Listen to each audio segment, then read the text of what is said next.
നമ്മൾ ഈ ഒരു വീഡിയോയിലൂടെ ഡിസ്കസ് ചെയ്യുന്നത് ഡിജിറ്റൽ മാർക്കറ്റിംഗും ട്രഡീഷണൽ മാർക്കറ്റിംഗും തമ്മിലുള്ള കമ്പാരിസൺ ആണ്.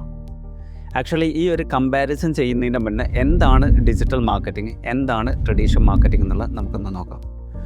ട്രഡീഷണൽ മാർക്കറ്റിംഗ് എന്ന് പറഞ്ഞു കഴിഞ്ഞാൽ നമ്മളൊരു 15 വർഷം അല്ലെങ്കിൽ ഒരു 18 വർഷം ബാക്കിലോട്ടൊക്കെ പോയി കഴിഞ്ഞാൽ അന്നത്തെ കാലത്തെ ബിസിനസ് ഓണേഴ്സ് അല്ലെങ്കിൽ മാർക്കറ്റേഴ്സ് അവരുടെ അഡ്വർടൈസ്മെൻറ്റുകൾ റൺ ചെയ്തിരുന്ന പ്ലാറ്റ്ഫോം എന്ന് പറയുന്ന television, news paper, radio, hoardings ഇതുവഴിയൊക്കെ ആയിരുന്നു അന്നത്തെ ബിസിനസ് ഓണേഴ്സും മാർക്കറ്റേഴ്സും അവരുടെ ഈ പറയുന്ന അഡ്വർടൈസ്മെൻറ്റുകൾ റൺ ചെയ്യുന്നത്.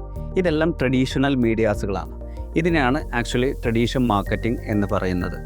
അപ്പോൾ അന്നത്തെ കാലത്ത് ആളുകളും ഏറ്റവും കൂടുതൽ എൻഗേജ്മെൻറ്റ് ചെയ്തിരുന്ന പ്ലാറ്റ്ഫോമും, അതായത് യൂസ് ചെയ്തിരുന്ന പ്ലാറ്റ്ഫോമും ഇതൊക്കെ തന്നെ ആയിരുന്നു. എന്നാൽ ഡിജിറ്റൽ മാർക്കറ്റിംഗ് എന്ന് പറയുമ്പോൾ ഇന്നത്തെ ആളുകൾ ഏറ്റവും കൂടുതൽ യൂസ് ചെയ്യുന്ന ഓൺലൈൻ പ്ലാറ്റ്ഫോമുകളാണ്.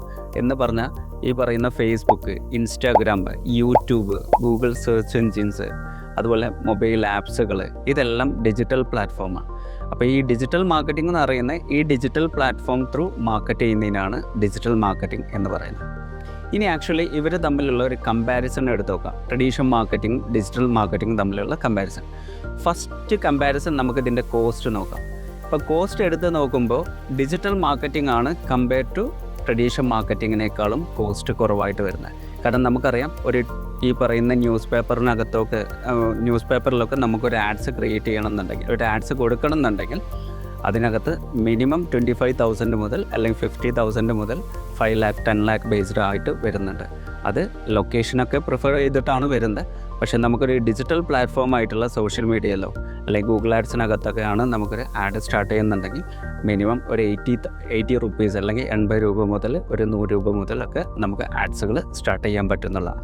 അപ്പോൾ വളരെ ട്രഡീഷണൽ മാർക്കറ്റിങ്ങിനെ കമ്പയർ ചെയ്യുന്ന ടൈമിൽ ഡിജിറ്റൽ മാർക്കറ്റിംഗ് വളരെ cost എഫക്റ്റീവാണ്.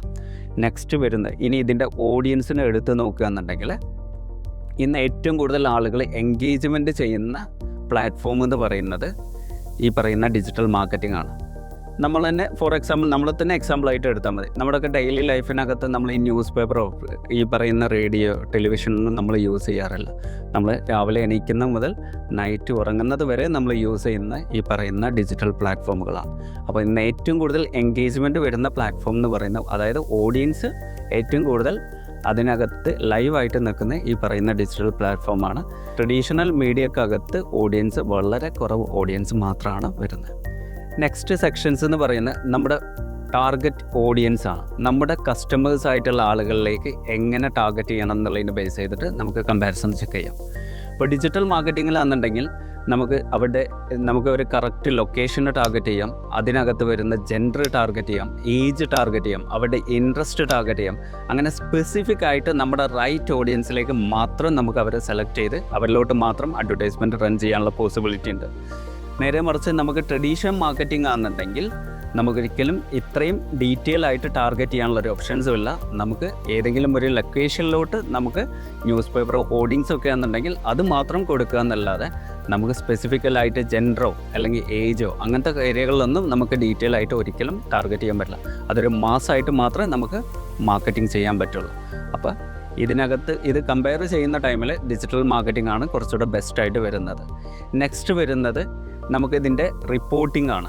At the end of the day നമുക്ക് എത്ര ആളുകളിലേക്ക് നമ്മുടെ ക്യാമ്പയിൻസ് റീച്ച് ചെയ്തു, അതിനകത്ത് എത്ര പേര് ക്ലിക്സ് ചെയ്തു, അതിനകത്ത് എത്ര പേര് കോൺടാക്റ്റ് ചെയ്തു എന്നുള്ളതിൻ്റെ ഡീറ്റെയിൽ ആയിട്ടുള്ള അനാലിറ്റിക്സ് നമുക്ക് ഡിജിറ്റൽ മാർക്കറ്റിങ്ങിൽ അവൈലബിൾ ആണ്. പക്ഷേ ട്രഡീഷണൽ മാർക്കറ്റിങ്ങിനകത്ത് നമ്മുടെ ആഡുകൾ എത്ര പേരിലേക്ക് കണ്ടു എന്നോ അല്ലെങ്കിൽ അതുവഴി എത്ര പേര് കോൺടാക്റ്റ് ചെയ്തു എന്നുള്ളതിൻ്റെ ഒരു കണ്ടൻറ്റോ അല്ലെങ്കിൽ അതിനകത്ത് ഒരു അനാലിറ്റിക്സോ നമുക്ക് അവൈലബിൾ ആയിട്ട് വരുന്നില്ല. മിനിമം കോസ്റ്റ് മാക്സിമം ആളുകളിലേക്ക് റീച്ച് ചെയ്യാൻ പറ്റുന്ന പ്ലാറ്റ്ഫോം ഡിജിറ്റൽ മാർക്കറ്റിംഗ് ആയതുകൊണ്ട് തന്നെ റിട്ടേൺ ഓഫ് ഇൻവെസ്റ്റ്മെൻറ്റ് ഏറ്റവും കൂടുതൽ വരുന്ന ഡിജിറ്റൽ മാർക്കറ്റിങ്ങിലാണ് കമ്പയർ ടു ട്രഡീഷണൽ മാർക്കറ്റിംഗ്.